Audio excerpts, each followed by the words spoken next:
Good afternoon, everybody. This is Kim Edwards with the Comptroller of Public Accounts, the Public Finance Division, and you are logged into the webinar for the Texas Transcript Repository for bond counsel users.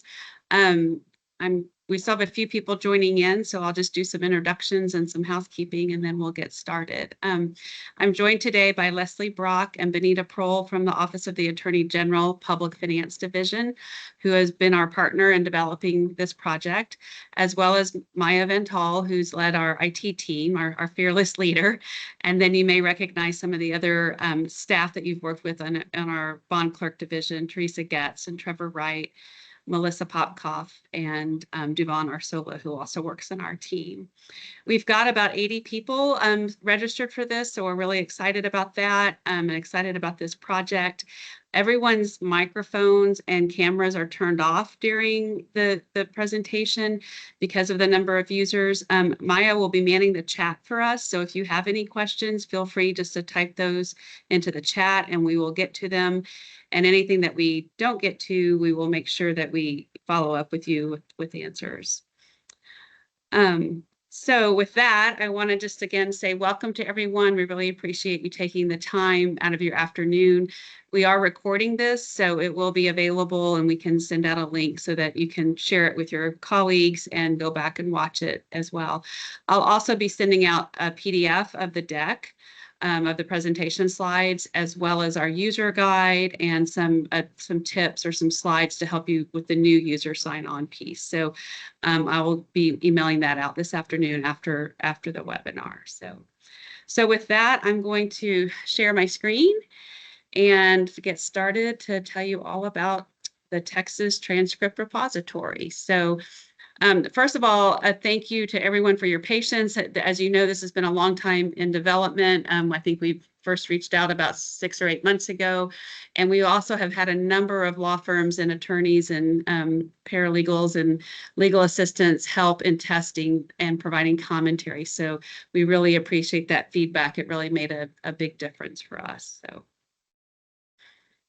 So kicking off, we'll start with, if I can figure out how to forward my slides.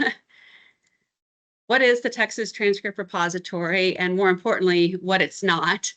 You know, if you kind of can remember back to before the pandemic, which is getting to be farther and farther of ancient history, but we used to do all of this in paper, where a red rope of legal file of all the transcript documents would be delivered first to the Attorney General's office in hard copy.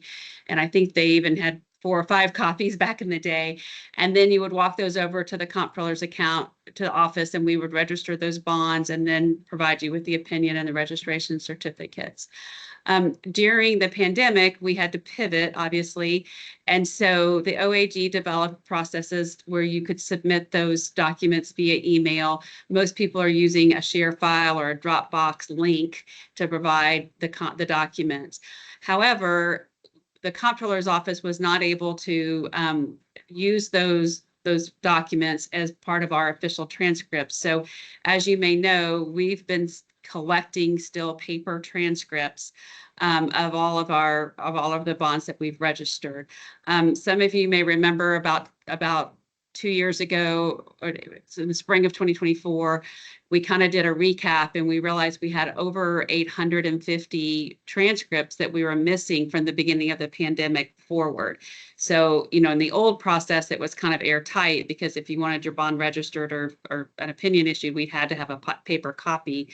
But then we kind of lost our connection. So Trevor Wright and Teresa have been doing a big job to collect all of those transcripts. We've gotten all but 150 of that time period. But as you know, this has been an incredibly busy year. I think we have 600 transcripts that, you know, those bonds have been registered in this past year, but we don't have paper transcripts. So, and then adding up a few more in between, we have almost 900, you know, transcripts that we're still waiting on paper. So the most important thing to know is that the TTR is going live on September 29th. It is the portal that you use to submit a transcript for the OAG approval and for the bond registration. So after September 29th, the comptroller won't register any bonds that are not submitted to the portal. But keep in mind that our September 29th date is related to the submission date of the transcript. It's not related to the closing date. So like right now we have a list and we know that we've got, almost 100 bonds in the pipeline, if you will, that are going to be submitted for OAG approval or close after that date. So there is going to be this overlap period where documents will have been submitted and they're in the process of reviewing. And they're closing after September 29th. So those will be done the old way, but then we will have from 3 p.m. Friday, September 26th, which is the OAG's cutoff date for bonds being considered submitted on the 29th. Anything submitted after that date will be through the repository and through the portal, and will be registered and using our new procedure. So we know we'll have kind of a transition period over the month of October and possibly into November, a few stragglers, but that's kind of our expectation. So really the TTR is just the electronic version of the old boxes of paper transcripts that we have that we store at the State Library and Archives. So it is not the same as your share file or Dropbox system where you're going to be emailing documents to us. It is not a portal to upload old transcripts. So, bonds that have already been approved and registered, so that those 1,000 that we have missing, we are working on having a process to be able to do that, but we don't have that right now. So still, please continue to send in your paper documents. We really appreciate it. And stay tuned as we look for mechanisms to do that in the future. The TTR is not set up like a searchable database. Like if you ever use Emma on the MSRB website or the MAC website, where you can go in and look for a particular city or an issuer and pull down their transcripts. It is not that. It is a portal for you to submit documents, and it is a repository where we will hold documents. But if you need transcripts, you still need to submit an email to the bond clerks, the bond registration box, to request transcripts. And in particular, if you think about it, if you're looking for bonds from the 1990s or even older than that, we are not digitizing any of the old ones. So those are still stored in paper. We still need an email submitted to us, and we'll continue to fulfill that in our normal way. Going forward in the future, 5 or 10 years from now, if someone asks for an open records request for a transcript that's been submitted through the repository, we'll be able to send them a link and they'll be able to get the documents electronically. But if we don't have them electronically, we'll be giving you in paper. And then if we do, we'll have them there. And then the final thing, some of you may know that, the Bond Review Board has this additional transcripts report, an Excel spreadsheet that they typically, you submit that along with your transcript. They are also developing an online portal where that data can be entered automatically. They are not quite ready. They're just a few weeks behind us. And so until their portal is active, please just email that additional transcript retirement spreadsheet to the Bond Review Board address, and I've got it there, brbfo@brb.texas.gov. Hopefully that won't be too long in the making, and we are working with them to pre-populate some fields, so there'll be some overlap, but they are two separate systems. Okay, going forward. Some of you may have seen this workflow before, just kind of high level. Again, just to reiterate that the workflow is different. You're not going to be sending an email with the attachments, and you're not going to be getting an email with the attachments, or I'm sorry, you're sending an email with a share file link and then getting with the attachments. You're going to log into to TTR, upload the documents. Then the OAG, once they receive the email that confirms that you've submitted your fee payment, then they will assign an attorney to review the transcript. They'll still communicate with the bond counsel via email. And again, this is not a share file. So if you have to make a correction, you're going to need to delete the old file and upload the corrected document. And we'll leave it, and you'll see as we get a little bit farther along. I think as we start using the system, we can kind of decide whether you want to send those to bond counsel via email, or what the easiest procedure is to do that. Once AG has reviewed the bonds, they'll upload the opinion into the Texas Transcript Repository, and then you'll get an email that the opinion has been issued. And then you'll be able to get in and download that opinion. And then the same thing for the bond registration piece. So usually there's not too far in between the opinion being issued and the bonds being registered. In addition to law firms, we do have a few other users. So I mentioned the Bond Review Board. TEA, Texas Education Agency, will be able to access the portal for bonds that have a PSF guarantee so that they can have access to the AG opinion. And then Water Development Board, they will have access to the portal for Water Development Board loans. So those are the bonds issued by the political subdivisions that guarantee the Water Development Board loan. Their closing team will have access to the documents. And again, this is just recreating the process we have in place now, where they're copied on those documents as they're sent out. And then the Texas MAC, as you know, way back in 1994, back when I actually worked there, we worked on getting designated as a state information depository under Rule 15C212, and they still serve in that capacity. And so they will have access to the final transcript once the opinion's been issued, the bonds have been registered, and the transaction has closed. Move along.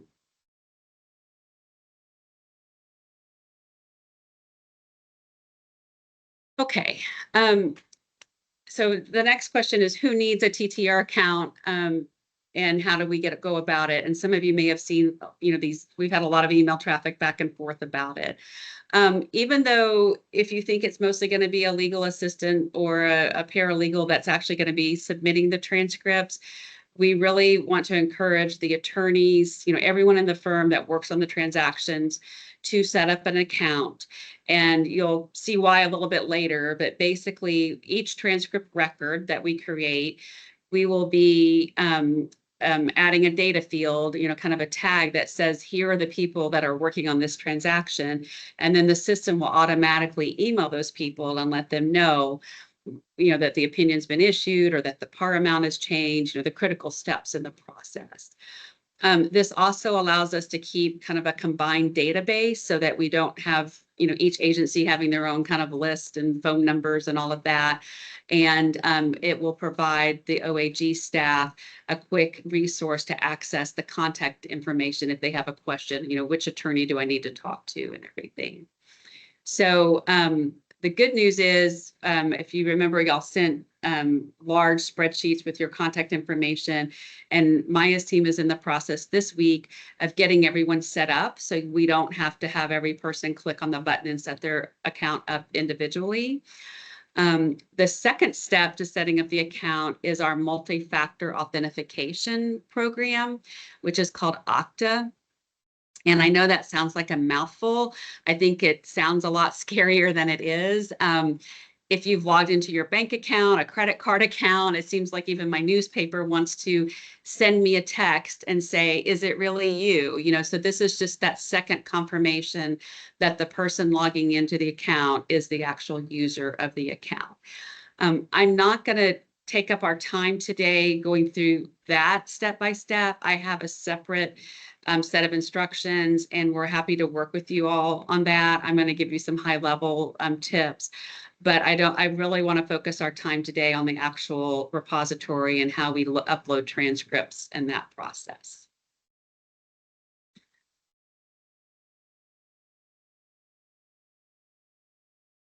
Okay, so if you did set up an account, all I wanted to say is that, for example, let's say in December you have a new attorney join the firm. They would log on to go to the website, click new user, and set up an account. And the main thing I wanted to say right here is that pay attention to this user type. So this screen is all pretty standard: first name, last name, email address. The cell number, we're only asking for Okta. We won't be displaying your cell phone number, or it won't be stored. It's just for the Okta population. There is a separate field for your contact information. So if you want to list your cell as your contact, that's fine. But if you want to list your office number, that's fine too.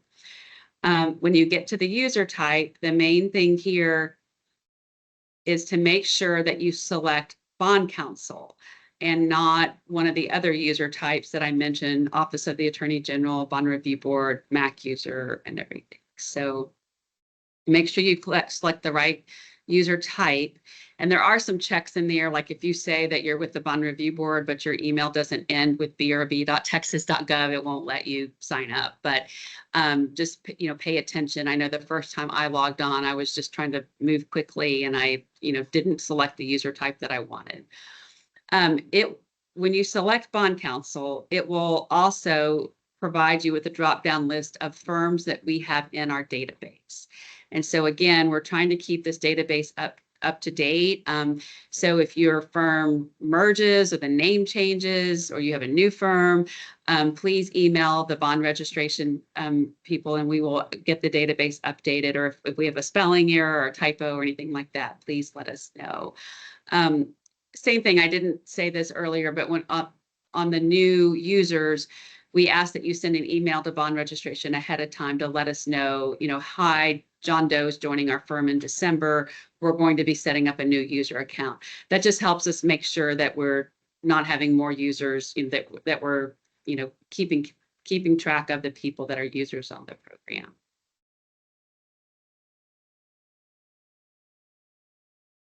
Okay, just a few tips on Okta. Like I said, I have a whole another 10-page slideshow on that, and I think I've sent that out already to everyone, but I'll send it again.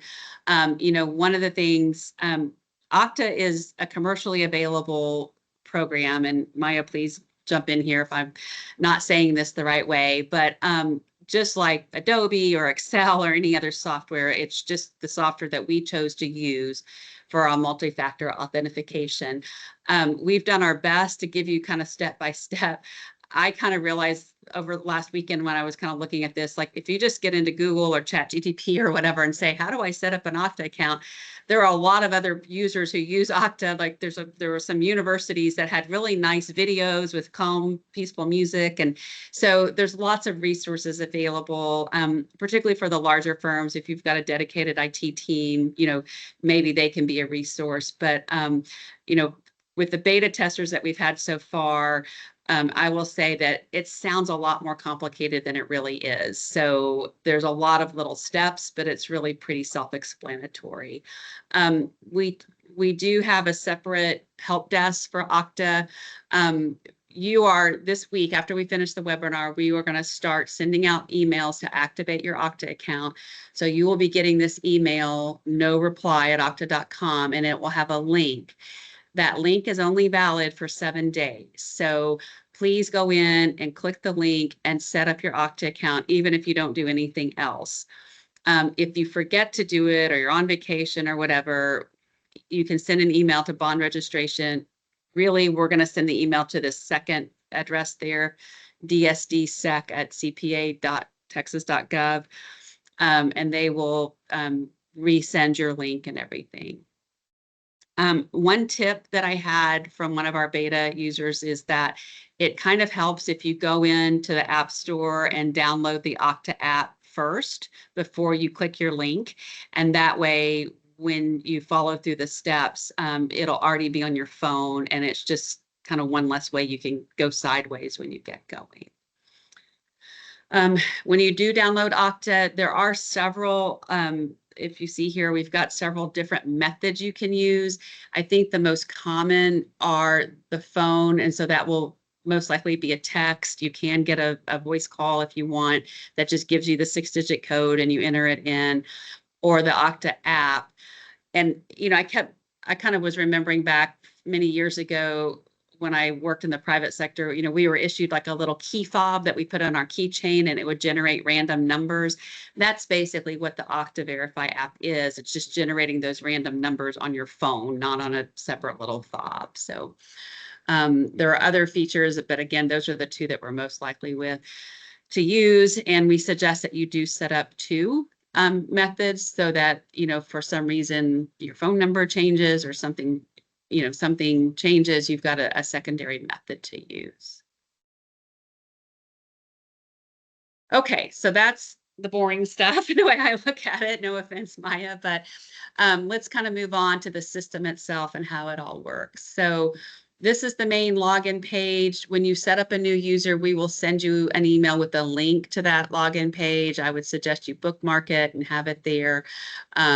When you log on, you're going to be an existing user. You'll have your username, the password that you set up when you first set up your account. And then when you hit this blue sign in button, then it's going to pop up and it'll ask you, how do you want to verify? And you can pick one of your methods, open up your phone, get your verification. So it's pretty easy once you get the hang of it. When you log in, this will be your landing page. So I'm going to take a few minutes here just to go through this in more detail. The first thing to remember is each law firm will only see the records, the transcripts for your law firm. So again, it's not a public database that anybody can search. If you're a small law firm and maybe you do 10 deals a year, that's probably not going to be a big deal. You're going to have them, listed here. But if you're a large law firm where y'all are doing hundreds of transactions a year, you're going to want to use these filters. So again, the My Transcripts filter will show the ones that are associated with that whatever user is logged in. So, if you're a paralegal that supports 3 or 4 different attorneys, you're going to see all of the ones for that attorney. And then the other filters have to do with the status of the registration, and I'll talk about that in a minute. But you can filter kind of what's already been finished versus what's still in the queue, basically. So there's the filter to help you look for things. There's a search bar. So I think you'll get used to using that pretty quickly. For example, if you do MUDs, you might put in MUD, or if you do school districts, you might put IND. Any portion of any of these fields will pull up. Whether you want to put your issuer name or anything like that. So that's going to be a handy feature. Each of these black column headings where you have the up and down arrow means you can sort that alphabetically, so you can use that.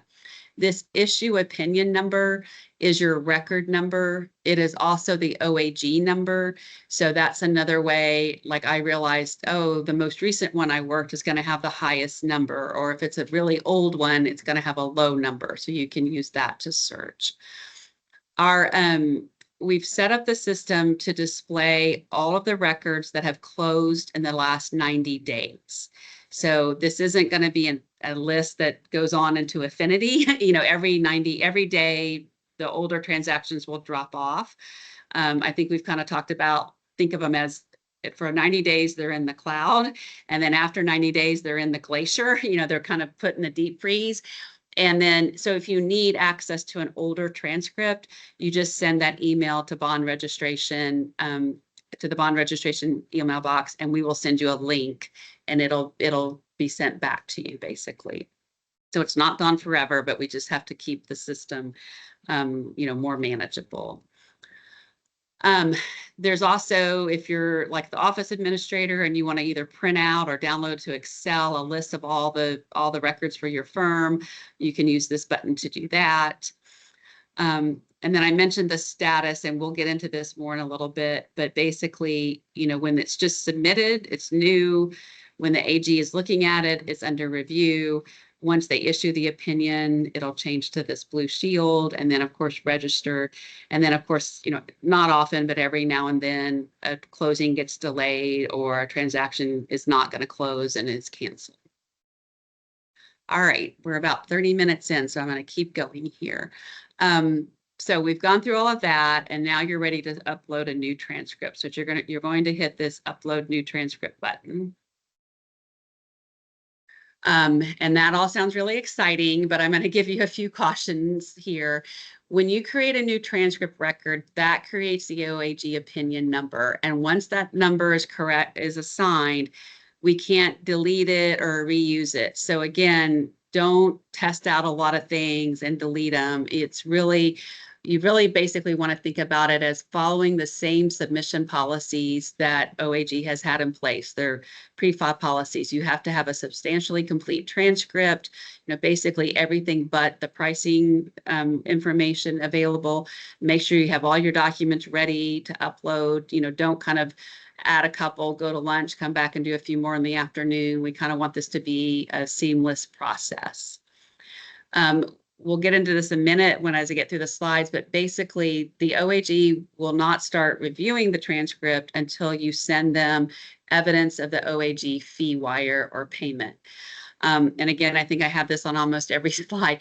Everything in the TTR, in the transcript, is subject to an open records request. So really be thoughtful and mindful about including, we don't want wire payments. We don't want, any banking account numbers, closing memos, think about redacting things like that that would be subject to open records. Okay, so when you click on that number, there's 6 steps. Again, sounds more complicated than it is. The first step, you click upload new transcript. There are 4 kind of screens or tabs, and when you get to the final record, you'll see there's like a tab for each one of those, and so we'll be walking through those each at a time. So the first is the contact information, then we have kind of all the details of the transaction, then you'll upload the documents, and then we have this kind of optional feature called multiple series. And that's basically, if you've got a series A, B, and C, like you've got a GO and a refunding or something like that. And so I'll go into that in a little bit more detail. That's just kind of to make life a little easier. Okay, again, on the contact information, it's pretty self-explanatory. You'll hover over this little person icon in the red box, and it will pull up a table of all of the users that's affiliated with your law firm. So again, if it's a small firm, it's going to be pretty easy just to click the people you want. If it's a large firm, you can use that search bar to type in and find the people you need. You can click up to 10 attorneys and 10 paralegals, so that's probably way more than you need. But again, just be mindful, anyone that you would normally copy on an email is probably someone you want to select as a user for this particular transaction. From a program perspective, there's really not a difference between attorneys and paralegals. The system treats them equally, so it's really more convenience, for the AG's office to know, who's the lead attorney versus who's the person that, something, I need an email resent or something like that. Again, they'll be able to hover as they're reviewing documents, and you will too, to see the email and the contact phone number, whatever you listed as your contact phone. So they'll have that there. Okay, the next few slides are kind of the details of the law firm. And again, these are all mostly information for the AG's office, so I'll let them kind of go into the details. The main thing I want to say here is that the issuer and the issuance title, please be very mindful of, capitalizing, punctuation, spelling things out. This will print out on the AG opinion and print out on the registration certificates. We're trying to get this where it's a little more automated. And so we want to make sure that this matches exactly what you would normally put on your initial security and your AG opinion. If you don't know your dollar amount, just put in $9.5 million and it'll automatically, this is basically to calculate the fee due. And that is a field that can be updated. Our date fields, we don't have rules put in them yet. We're hoping to add that in a future version. Right now, the main rule is that the closing date can't be in the future. So you'll click on this calendar icon and click on the closing date. And then you will have to go in and manually enter these other dates. And there's no kind of check there, but just use your best sense there. The traditional or conduit is basically to help the OAG determine, is it a 10-day application period or a 12-day application period, 10 for traditional, 12 for the conduits. Everything you see here, the AG also has access to, so once it gets submitted, they can go in and make corrections or update things. So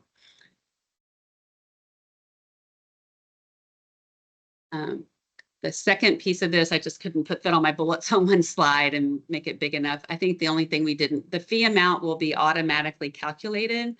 And then that fee amount paid date, you can submit the date that you put your email in, but the OAG is going to go in and match that up and make sure that that's the date that they have, that they received your email with your wire confirmation.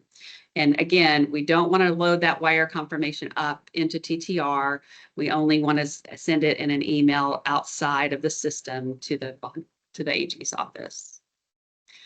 This authority field is, again, just informational. So just enter, you can use whatever abbreviations, but basically just to help the AG, the attorneys, know which section of statute that they're going to be looking at, whether it's a water transaction or education code or government code. Oh, one thing I want to point out, I forgot. We found a programming bug. If you put quotation marks, the whole thing will freeze up. So it actually won't let you click on a quotation mark. So if you notice that, you'll get a prize for a little Easter egg we dropped in there for you.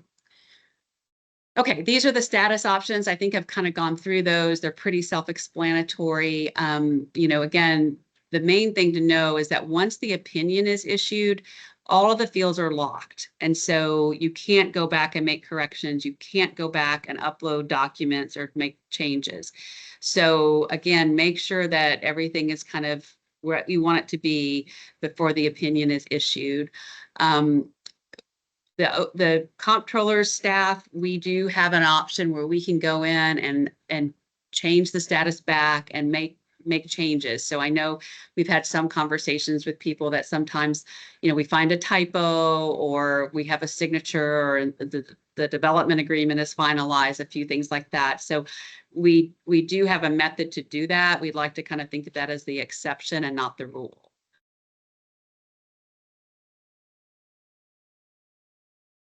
Okay, the second screen is, again, just all informational, but it is an important screen. I'll get to that in a second. None of this is program related. The only two things that actually will make the program do something on this one is if you select Water Development Board or TEA. And so if you select Water Development Board, then that will automatically notify the Water Development Board that those bonds have closed and they'll have access to be able to download those closing documents. And TEA, that is for if you have a transaction that has a PSF guarantee, they will be able to see those have access to those transcript documents as well. We don't have it set up with a pop-up of what each of these mean. Benita and Leslie, I don't know if you guys want to expand on any of this at all, or. No, I think most of the descriptions are explained on the side. If anybody has a question, put it in the chat. Okay. A lot of these apply, like creation, boundary change, typically apply to water districts if it's or if it's a first-time issuance for newly created entity with one of like creation. Okay. One thing about this screen is you can just click submit and it's going to click no. So if you don't select yes, it's going to fill it in as no. And so that, just from a data entry standpoint, is kind of a shortcut to know about there. However, when you hit submit, that creates the record. So that's kind of our big deal. So don't, hit submit until you're ready and you know that you're going to be ready to upload your transcripts. So I would say this is kind of a nothing burger of a screen, but it is the most important thing in the whole program. When you click submit, it creates that record. When you submit it, you'll get this little pop-up screen that it's created successfully. And then that will generate an email to again, all of the users that you selected. So kind of back to that first screen, who all needs to be a TTR user. Everyone selected for that record will get an email saying the record's been created, it's in the system. And then I don't know if you can, read the text in this red box, but basically it's asking you, sorry, I did too much, to take that email and attach to it confirmation that the fee wire has been paid, and then forward that or do a reply to PFD support. And that is when the timestamp of that email is the timestamp that the AG uses for the submission date of the bond, of this transcript. So I think this will be an improvement because it will allow you to match up the confirmation with, we'll have the name of the bond issue and everything in it. I know sometimes that's, we have wires that no one knows where they go to and everything. So hopefully that will help close that loop a little bit. But this is a key piece. When this email is submitted, that's the submission date. It'll also generate another email to the bond counsel and the paralegals. Once this is done, the OAG will then, after they have the wire, they're going to change the status to under review, and then they're going to assign AG attorneys. So back to that same contact page that we had seen, they're going to be adding which attorneys are working on the transaction. So it kind of works both ways. Both the bond counsel and the attorney general will be able to know who's working on the transaction and, have their contact information for follow-up questions. Okay, then when you're done, you'll get this summary screen. And again, just to kind of point out, anything in white, you can go back and, correct a typo or add some punctuation. You can change the par amount. You can change the closing date. The AG also has access to this. I kind of think of TTR as like a house, and it's got a front door that the bond counsel are uploading transactions. The OAG has the side door. They can go into the room and move things around. And then our bond registration software, which is in PeopleSoft, is kind of like the garage. So we have to go in and kind of go in the back door, but we'll be able to go in and access some of the documents too. So if you look at, here's our 4 tabs with the contact information, the record information, the attachments, and the multiple series. So those are the different pieces of each record. So when you're ready to, after you've set up your record, the next thing you would do is you would go to the attachments tab, and then you would click add attachment. One other tip I wanted to point out is each tab has a home button that will take you back to your landing page. And then if you do make changes, you need to hit the save button. But everything is saved as you move from screen to screen. If you use your back browser, you're likely just to get a blank screen. And I've had a little success using like the refresh button and the forward and back arrows, but really try to train your muscle memory to use that home button and these tabs to move back and forth among the screens. Okay. Almost to the end, as we're ready to upload documents, so that this is also kind of a 3-step process. So again, you click on add attachments. You're going to get first a prompt that says choose files. If you click on choose files, it's going to open up your browser. So it will take you to your desktop, your main drive, your shared drive, and there you can highlight and upload. You can do files one at a time, or you can, use your shift arrow button and select all of the files in the transcript and upload them at one time. There's no limit to file size, and there's no limit to the length of the name, but we do suggest if you have large files, like I see here, this POS is a 20 meg file, you might want to upload that one first separately and then do the other ones just to make sure you don't kind of get stalled out. So you'll select your files, you select open. It's going to say, okay, you chose 15 files. Then you have to click this button, scan the files. And then the program's going to run a scan to make sure there's no viruses or anything in the different files. So you'll get this little pop-up button, a pop-up box, and the Jeopardy music will play while you're waiting.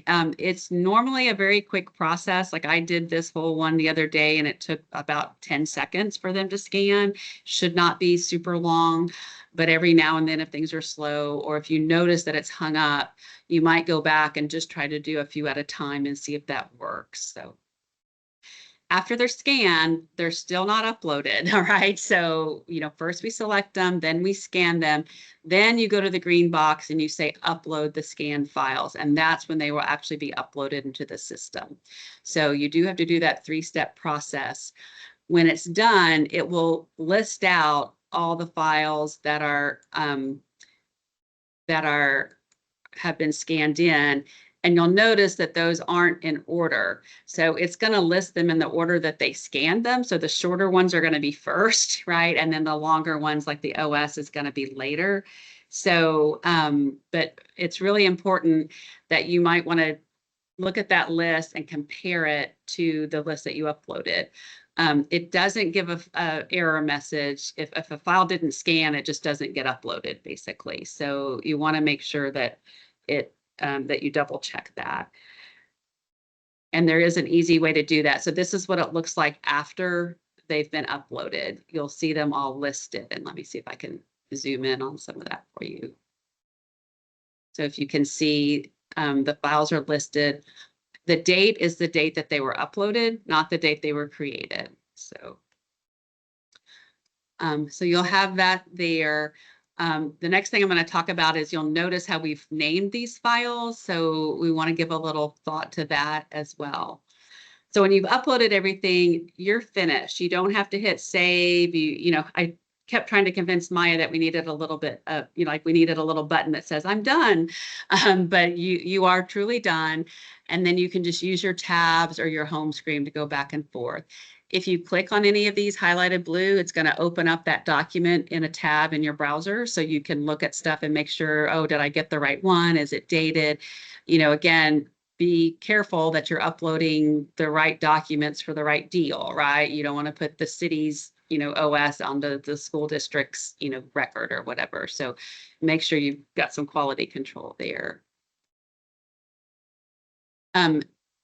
The system's going to list the files alphabetically. We're suggesting that you use a numbering system, but you don't need to put the word tab in front of it. It's just going to make things shorter, easier to read. If you want to put your table of contents or your title page with a 0 and then put your tab numbers there, that's fine. The CPA registration certificates and the OAG opinions are going to be starting with an alpha, so they'll drop to the bottom. So we thought that would be an easy way to find things if we label everything that way. So again, we don't have a limit on the file name, but in the user guide, we did put together an appendix. We kind of took the abbreviations that the Bond Review Board and the MAC use as they abbreviate. So if you do want to do some abbreviations, you can use that as a, just again, the more that we're all consistent, I think makes everybody's life easier. Okay, this is just more kind of detailed information. I think a lot of it is self-explanatory. It's here for you to look, but it's basically about deleting and revising files, looking at documents. So I'm going to go to the next slide where I actually have those buttons highlighted. So if you want, and this is both before the opinion is issued and after the opinion is issued. It's the same process. If you want to download files, you can select them and say download selected. Before the opinion is issued, you can delete files. So again, let's say you found a typo in the bond resolution, or the OAG wants you to make a change. You need to delete the old file, go make the change, upload the corrected file. It's not like you can open the file and make the change and then save or anything. So that is a little bit more cumbersome than what you have on your share file right now. If you want to download an entire transcript, you can hit select all, and you can either delete everything and start over, or you can do download selected and it'll pop up the little zip file. Some of you may be familiar with that. So it's just standard Windows or whatever operating system you're using procedure there. Okay, so then you're done and you can go back and you'll see your record and you can go double check your work. Again, you can see here the status, how it's working. And so, just remember until the opinion is issued, you can make changes. After the opinion is issued, you'll need to contact both the AG that's working on your transcript and the bond clerk so that we can go in and help you make delete the old documents and update new ones. All right, I'm going to take a little pause. We're at 55 minutes. We probably got about 10 more minutes to go through. So I don't see any questions in the chat or anything. I see Josue did correct me. We gave you the wrong email. And so we'll send that out to submit your bond review board report. So apologize for that. Maya, am I missing anything or any questions? I'm going to keep moving then. There's a question about what is a multiple series. Okay, well, what a segue. So again, a multiple series, and again, this is kind of totally up to your discretion, but it's not unusual. I think cities are the ones I'm most familiar seeing it, where they might be issuing a series A, B, and C, and D with one official statement. So for example, sometimes they have GO bonds is the series A, the series B might be a refunding, the series C might be tax notes or certificates of obligation. The one that I used when I was doing this was a city, they'd had a competitive sale, they used one OS, but then there was a separate, OS cover and bid form and notice of sale for each series.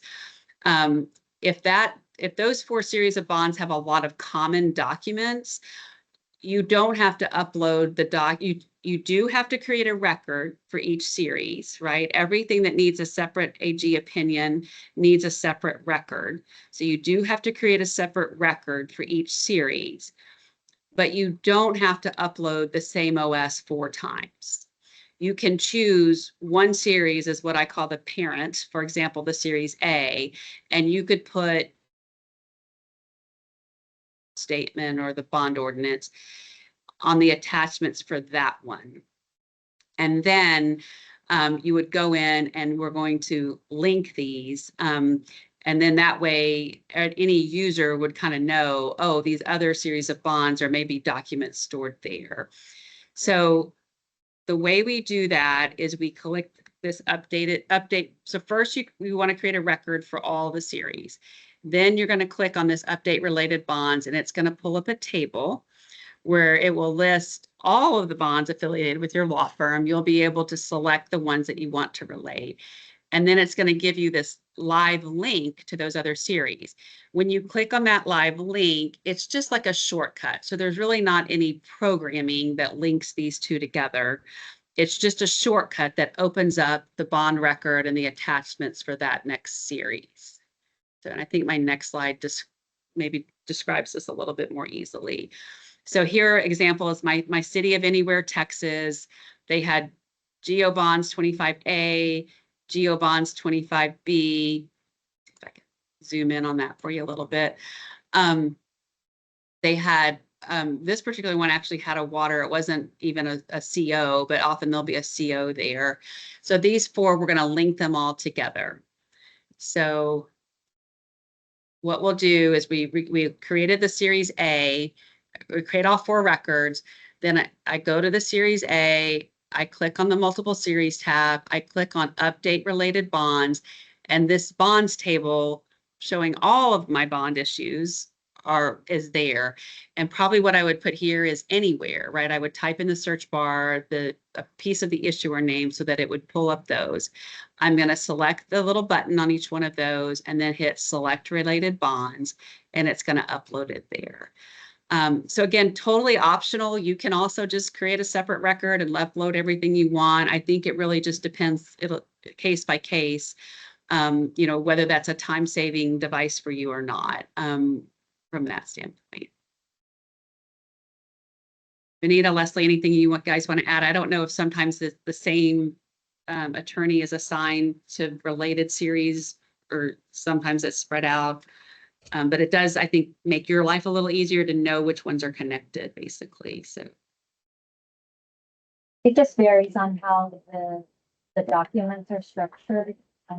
If the entire transcript consists of shared documents, only the initial bond would be in that separate multiple series tab. correct. And we would have, so like in the most streamlined, most extreme example, all of the documents would be under series A, but B and C would have their own AG opinion, their own registration certificates, and their own initial security. So. Okay, I've got 3 more slides. I know we're right at an hour. I'll try to be quick. This is, again, just reiterating the process for the AG review and approval. They're going to review the documents in TTR. They'll be using it to open them up and look at them, but they'll use their email to say, oh, we need you to change this, or we have a question about that. We've talked about, emailing the receipt of the fee wire in terms of the submission date and assigning the opinion. And then they'll upload the opinion number. So just remember, you have 90 days to go back and download the opinion and the registration certificates. Again, if you have a delayed closing or if you need to cancel a closing, please contact the OAG and let them know, and we'll make the status change. And the system does generate some automatic emails. And so I've just put a little asterisk there. If you'll look at the user guide, which I know not very many people read the instructions, but I spent a lot of Saturdays working on that. In the back of the user guide, there is a list of all the different emails of what you get when. So that might be a helpful resource. Same thing for the comptroller. Once we register the bonds, we get an automated generated email. We register the bonds. Our process is not changing. We're still going to have our same 3 pages. The registration certificate, the page that says that authorizes the signature, and then we will grab the signature page of the initial bond. We'll insert the comptroller seal on that initial bond, and those will all be uploaded in the same PDF file that you get now in your email. We won't be doing anything to the initial bond itself, so it'll still be staying in its kind of form of bond. So really nothing should. That process shouldn't change at all. And then once the bonds are registered, again, everyone that you selected will get notification that they've been registered. And then you'll have 90 days to go back and download any documents that you need. And then our 50-year storage policy hasn't changed at all. And then lastly, I think I've already covered this, but if after the 90 days you need to find either a documents you worked on for your law firm, or we often get, open records requests, whether we need to prove up a tax election, or, there's a variety of reasons that we, have to go back into the Harrison Ford archives. So we still have all those paper boxes. We'll continue to have all those paper boxes. We will be able, if it's something you've submitted through TTR, we'll be able to, within a 24-hour turnaround, send you a link to that trans one. And then I'm just going to use this opportunity to plug again. We've got 900 paper transcripts that we still need to collect, and so please keep that up until for all the transactions that you do after September 29th. Please keep sending us your paper transcripts, and stay tuned. We'll work on trying to get a way to make those digital as well.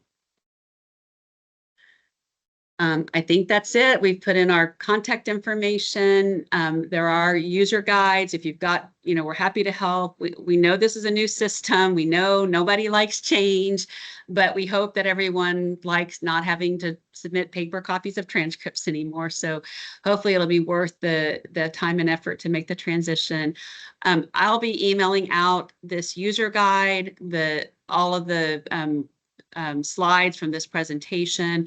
Those will also at some point we'll be able to get those posted on the login page, so it'll be there, and that way we can make updates to it and everything. But we're here to help, and we want to make this as smooth as possible for everybody. And again, we just appreciate everybody's patience and adaptability as we finally move into the new 20th century. So lastly, just again, a special shout out, especially to Maya and her team. They've really worked hard. And again, it's been a pleasure working with the AG's office on this kind of joint project. I think early on, we kind of realized we were joined at the hip on this, whether we wanted to be or not. So we appreciate it. So, and with that, I'll open it up. Any questions or comments or anything like that?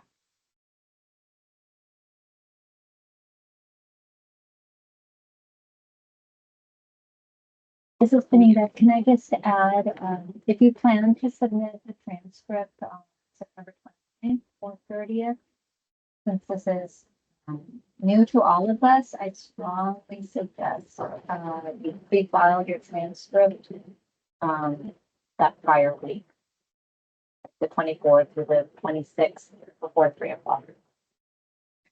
Benita, I'm gonna repeat that because you broke up just a little bit, but Attorney General's office just emphasized, if you do know that you've got one you're going to be submitting on the 29th or the 30th, she suggested that you pre-file it on the 24th or 25th or 26th before 3 if possible. That way it will go under the old system. It won't go under the new system, but just so that we can, we are kind of going in all at once, right? So we'll start on the 29th and you know, we'll hope that everything runs smoothly, but if you've got something that you want to pre-file, that would be helpful.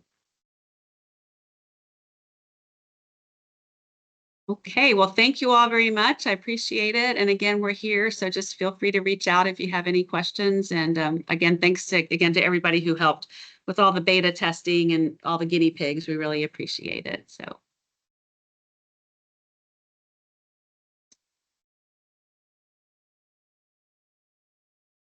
Anita, Leslie, thank you. Appreciate it.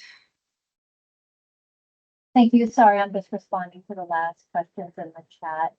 Okay. Lisa Crane asked about additional support documents that are requested by the OAG.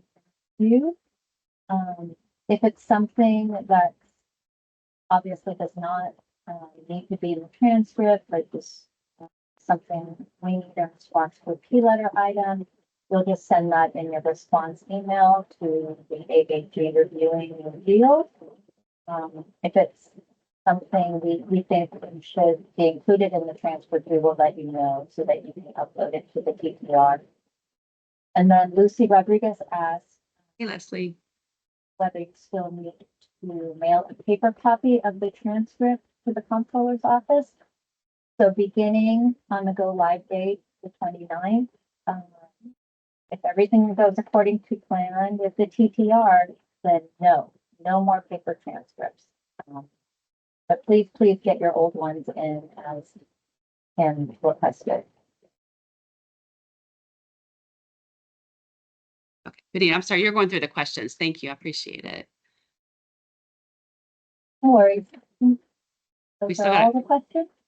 No, I'm seeing a lot more actually. So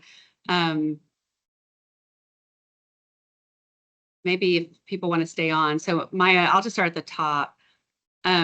If we already have another authenticator app on our phone, such as Authy, can we use that for 3-factor? Do we have to use Okta? I think the answer to that is you have to use Okta.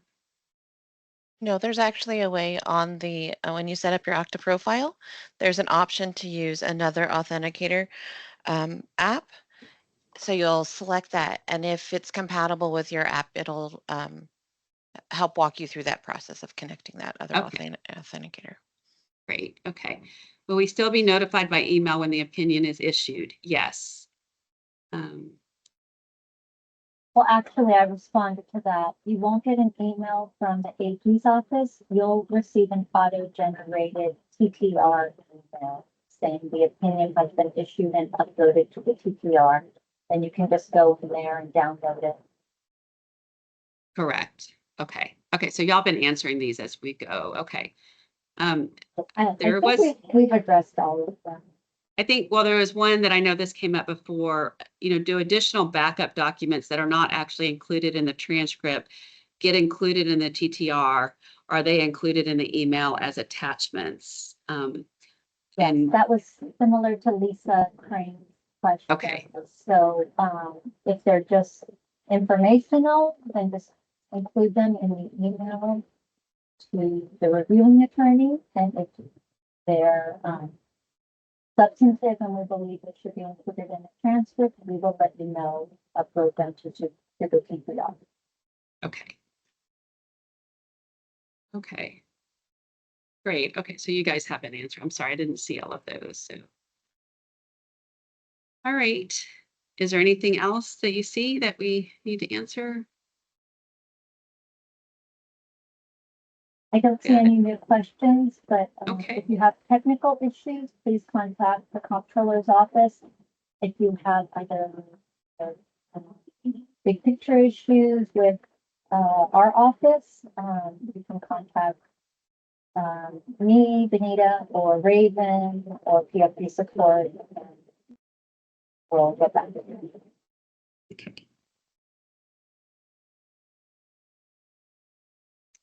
Okay, well, with that, I think we can end the webinar. Are we good to end? Everybody? Okay. Thank you all very much. Appreciate it.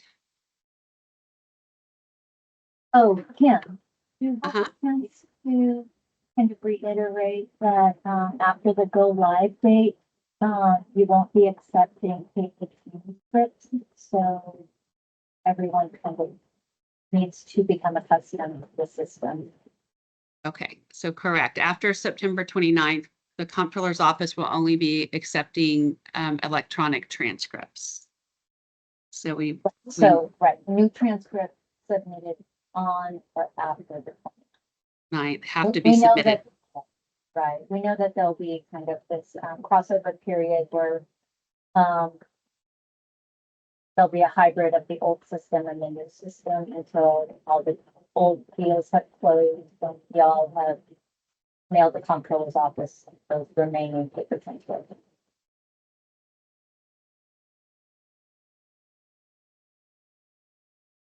All right. Well, thank you, everybody. We appreciate your attention and look forward to getting this launched.